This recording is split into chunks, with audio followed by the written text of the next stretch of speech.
Bismillahirrahmanirrahim.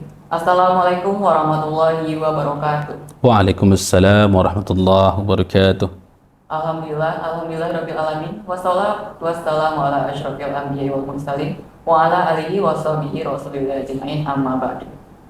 Hai halo sobat cendekiasia yang ada di rumah. Nah, kembali lagi di section kurma kuliah Ramadan bersama Man Insan Cendekiasia. Bersama saya Muhammad Agus Rahman sebagai host yang akan menemani sobat-sobat cendekia pada beberapa hari ke depan. Nah, pada section kurma kita kali ini, kita sudah bersama Ustadz Asrul yang merupakan salah satu pembina asrama Man Insan Cendekiasia dan juga guru yang mengajarkan kepada siswa-siswi Man Insan Cendekiasia mengenai mata pelajaran Al-Quran Hadis dan juga ba'da maghrib kajian malam. Assalamualaikum Ustadz. Waalaikumsalam warahmatullahi wabarakatuh. Oke, langsung aja kita ke pertanyaannya nih Ustadz. Oke, jadi ada pertanyaan dari Muhammad Farhan, yaitu sunnah-sunnah apa saja yang dilakukan pada hari raya Idul Fitri? Mohon dijabarkan ya Ustaz. Oke. Waalaikumsalam warahmatullahi wabarakatuh. Alhamdulillah. Allahumma salli ala Sayyidina Muhammad wa ala ali Sayyidina Muhammad. Sahabat cendekia yang kami banggakan, yang kami cintai, bertemu kembali kita di Ramadan yang mulia ini. Menjawab dari pertanyaan dari saudara, siapa tadi namanya? Muhammad Farhan. Muhammad Farhan. Oke. Mengenai sunnah-sunnah yang dilakukan pada hari raya Idul Fitri. Dalam berbagai kutipan fikih ibadah, termasuk Syekh Alauddin Az-Zattari dalam bukunya, apa sunnah yang kita lakukan pada hari raya Idul Fitri. Ada yang berbeda dengan hari raya Idul Adha, tapi ada yang sama, ada yang berbeda, ada yang sama. Perbedaannya hanya sedikit saja. Yang pertama adalah ini sama di hari raya Idul Fitri, sama juga di hari raya Idul Adha. Yang pertama yaitu bertakbir pada malam Idul Fitri. Firman Allah dalam Al-Quran, dalam surah Al-Baqarah ayat 184, Syahrul Ramadan allazi unzila fihi al-Quran hudan lin-nasi wa bayyinatin minal huda wal furqan faman syahida minkum asy-syahra falyazum wa man kana maridan aw ala safarin fa iddatun min ayyamin ukhra yuridullahu bikumul yusra wa la yuridu bikumul usra wa litukmilul iddata wa litukabbirullaha ala ma hadakum wa la'allakum tashkurun. Maka dalam penggalan ayat ini, walitukmilul iddata walitukabbirullaha ala ma hadakum, kalaulah sudah cukup kalaulah sudah cukup bilangan dari bulan Ramadan, walitukmilul iddata walitukabbirullah, maka agungkanlah Allah. Itulah sunnah pertama. Bilangan Ramadan artinya di malam Idul Fitri itu kita mengagungkan, membesarkan nama Allah. Maka pada malam itu biasanya kita beramai-ramai. Sudah membudayai kita ada malam takbiran. Tapi malam orang yang bertakbir pada bulan Ramadan, pada akhir Ramadan di malam takbir itu, ada dua sisi. Sebetulnya dia bergembira karena dia sudah melaksanakan ibadah kepada Allah selama Ramadan. Dia berjuang. Ada orang bergembira, bertakbir yang ikut-ikut aja. Rasa gembiranya itu karena orang bergembira. Ada hal yang bersifat duniawi, baju baru, kue hari raya, itu. Ada rencana lain yang bersifat duniawi. Gembiranya hanya seperti itu saja. Yang kedua, ada orang yang bertakbir pada malam Idul Fitri itu. Satu sisi dia sedih ditinggalkan oleh Ramadan. Pada malam itu dia bertakbir, bermunajat, mengagungkan Allah. Sebetulnya dia sedih ditinggalkan oleh Ramadan, tapi dia membesarkan nama Allah. Kenapa? Dia merasa ada bahagia tersendiri dalam Ramadan itu. Dia tak ingin ditinggalkan oleh Ramadan. Maka, tapi cuman bilangan Ramadan itu sudah berakhir, maka ada yang dianjurkan, yaitu bertakbir, mengagungkan dan membesarkan nama Allah. Maka kita waktu kecil-kecil dulu ikut takbiran, itu. Ini budaya ini jangan sampai hilang. budaya bertakbir, maka kita disunahkan sampai fajar menyingsing. Kalau sebetulnya pada malam kita itu dianjurkan pada malam Idul Fitri itu qiyamul lail, solat sunnah. Solat sunnah malam pada malam Idul Fitri. Cuma itulah kita, kalau sudah malam Idul Fitri itu bercengkrama, kalau udah pulang kampung lupa kita. Padahal ada pahala yang dianjurkan pada malam bertakbir itu, beribadah kepada Allah, terutama qiyamul lail. Maka mungkin sudah sama-sama kita hafalkan lafaz takbir pada malam Idul Fitri itu. Allahu Akbar, Allahu Akbar, Allahu Akbar. La ilaha illallah wallahu akbar. Allahu Akbar walillahil hamd. Allahu Akbar kabira walhamdulillahi katsira. Wa subhanallahi bukratan wa asila. La ilaha illallah wa la na'budu illa iyyahu mukhlishina lahuddin. Walau karihal kafirun. La ilaha illallah wahdah. Sadaqa wa'dah wa nasara 'abdah. Wa hazamal ahzaba wahdah. La ilaha illallah wallahu akbar. Allahu Akbar walillahil hamd. Itu maka kita dianjurkan bertakbir pada malam Idul Fitri. Kemudian yang kedua, mandi. Kita disunahkan mandi, seperti tidak hanya hari raya Idul Fitri, hari raya Idul Adha juga. Kemudian setiap pekan kita hari raya kita juga ada, yaitu hari Jumat. Hari Jumat itu hari raya besar kita. Kalau orang hari raya besarnya kan setiap tahun. Kita sebetulnya setiap pekan ada hari raya kita, yaitu Jumat. Maka kita pun disunahkan mandi sebelum Idul Fitri. Maka para malaikat itu mendoakan suka kepada yang harum, yang wangi-wangian. Maka pada malam Idul Fitri kita bertakbir, tapi sebelum kita salat Id, maka kita sunahkan mandi. Kemudian yang ketiga adalah memakai wangi-wangian. Ini dicintai malaikat ini. Maka ada orang yang membuat parfum namanya malaikat subuh. Itu sebetulnya malaikat itu suka kepada orang yang memakai wangi-wangian, harum-haruman. Maka badan kita ketika orang duduk samping kita pun terasa nikmat beribadah. Bau badan juga, bau mulut juga. Bau mulut juga diriwayatkan dalam hadis Nabi tentang bersiwak. Maka kita dianjurkan bersiwak. Laula an asukku ala ummati la amaratuh bisiwai ala kulli waqti shalah. Maka kita kalaulah tidak memberatkan kepada umatku, maka aku akan kewajibkan bersiwak sebelum melaksanakan salat. Bau mulut, maka kita sunahkan bersiwak. Bau badan, bau mulut, kita bersihkan. Maka Allah sangat mencintai hambanya yang melakukan ibadah yang terbaik. Kita pun tak nyaman juga kan, masa orang hari raya yang Idul Fitri itu kawan tuh bau keong kan, itu tak nyaman kita itu kan. Itu. Maka kita sunahkan pakai wangi-wangian. Kemudian yang sunnah juga yang lainnya di malam Idul Fitri juga masih mengenai wangi-wangian tadi. Pada malam Idul Fitri atau Idul Adha memerintahkan kami, hadisnya tentang hadis Anas bin Malik. Hadis Anas bin Malik, pada hadis Malik Rasulullah memerintahkan pakaian yang terbaik yang kami miliki. Maka ada penjelasan beberapa keterangan. Sebetulnya Idul Fitri ini kita disunahkan memakai pakaian baru.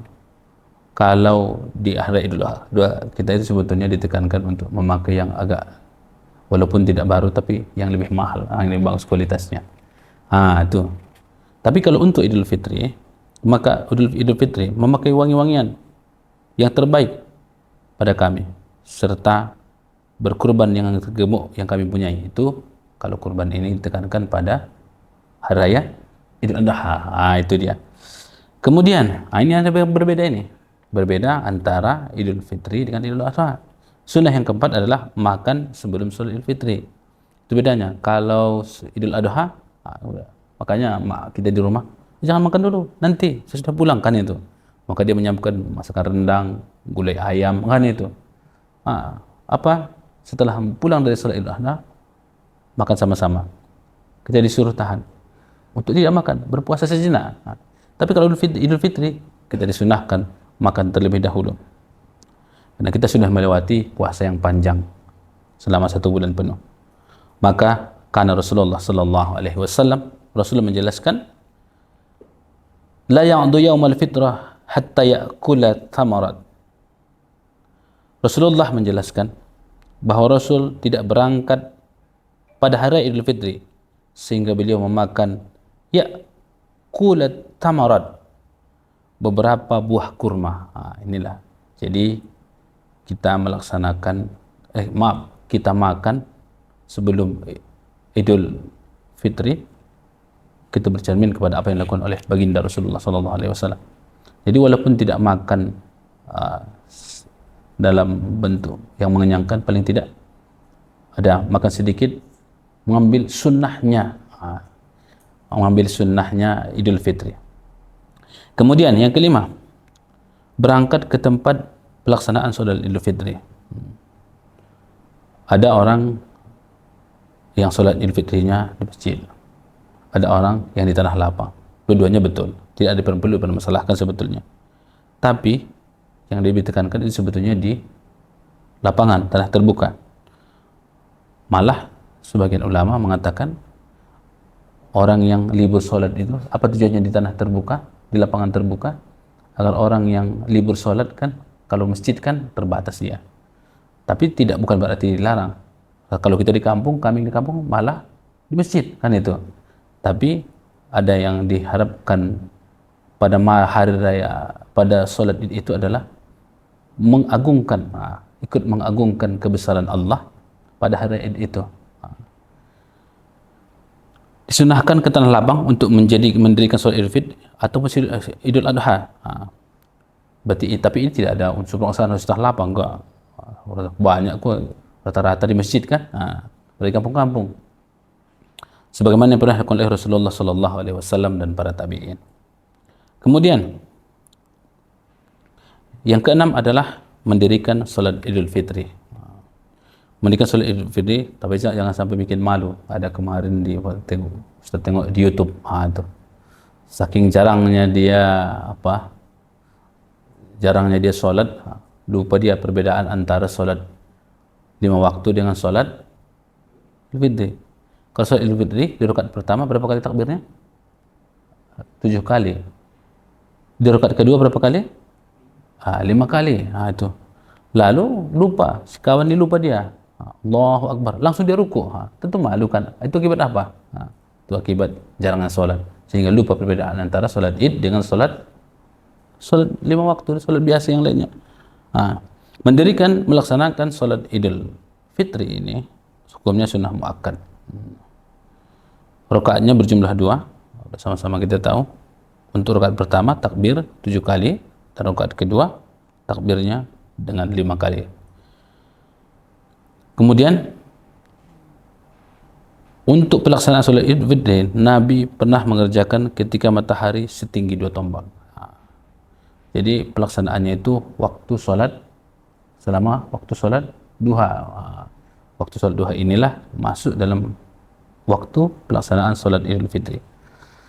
Oke, yang ketujuh, sunnah yang kita lakukan pada Idul Fitri itu adalah menempuh jalan berbeda. Kita masuk dari gang gang senggol, keluar dari gang goyang. Itu dengan jalan yang berbeda. Yang jadi masalah itu keluar dari gang buntu. Enggak balik ke rumah itu. Itu. Jadi kita melewati jalan yang berbeda. Nabi SAW ketika solat Id, beliau melalui satu jalan dan kembali dengan melewati jalan yang berbeda, sehingga beliau melihat lebih banyak kaum muslimin pada jalan yang kedua. Jabir mengatakan bahwa Rasulullah SAW menempuh jalan yang berbeda pada hari Id. Pada hari Id, maka kita disunahkan melewati jalan yang berbeda. Tapi kalau memang tak ada jalan, ya lewat situ aja lah. Kita ini anjuran, itu disunahkan. Tapi kalau memang kita di gang sempit, enggak ada jalur lain lagi, mau jalan situ, jangan pula paksakan. Enggak ada jalur lain lagi, memang jalan satu-satunya itu, ya itulah dia. Kemudian di hari raya Idul Fitri, kita ini bersilaturahmi. mengunjungi. Ada salah satu kampung budaya bahwa pernah balik ke kampung orang tua bapak, kampung ibu. Situ ada budaya silaturahmi sesudah sholat Idul Fitri itu sampai siang kerjanya hanya makan aja. Itu. Jadi setiap rumah itu memasak daun kates. Tahu daun kates? Daun kates. Setiap rumah ada daun katesnya. Itu. Sampai siang, kopi kenyang, bingung kita. Itu. Bersilaturahmi dari rumah ke rumah. Ini sudah menjadi budaya kita. Sudah menjadi kita saling memaafkan. Nabi Shallallahu Alaihi Wasallam mengenai orang yang senang berkunjung satu sama lain. Muaz bin Jabal berkata bahwa ia pernah mendengar Rasulullah menuturkan seperti ini. Allah berfirman, cintaku berhak didapat oleh orang yang saling mencintai karenaku. Orang yang saling duduk karenaku, mencintai karenaku, duduk karenaku, dan orang yang saling mengunjungi karenaku, dan orang yang saling membantu karenaku. Bersilaturahmi ini memanjangkan umur. Jadi kalau ingin orang yang sebetulnya sesuatu kematian itu pasti memang. Cuma ada apa makna panjang umur di sini? Selama panjang umur kita itu bermanfaat dalam hal ibadah. Umur yang berkah. Jadi kalau kita makna panjang umur, kalau sebetulnya jatah umur ini udah ada semua. Cuman umur kita ini dengan bersilaturahmi, Allah panjangkan umur kita. Jangan ada musuh kita. Musuh kita, ini ada jalur besar, jalan besar. Muat penonton dua, terus indah kiat muatkan. Jalur dua lewat dia, tapi nggak bisa dia lewat. Kenapa? Nggak bisa dia lewat dia. Penonton aja lewat, tapi dia nggak bisa lewat. Kenapa? Dia melewati jalur orang yang dia musuhi, sehingga jalannya menjadi sempit. Ini. Kemudian, kalau bersilaturahmi ini memanjangkan umur, salah satu ada pernah seorang dokter menjelaskan, kalau kita bertemu dengan orang yang ada musuh dengan orang lain, si A dengan si B bermusuhan, maka kalau jumpa kan berdesir darahnya. Coba dulu. Coba kalau habis jumpa dengan kawan berkelahi, kalau pas jumpa kayak mana? Berdesir darah kita kan? Berdesir darah jantung kita. Kalau orang yang berdesir darahnya karena musuh, bagaimana orang yang sakit jantung? Bahaya itu. Itu kan bisa cepat out itu.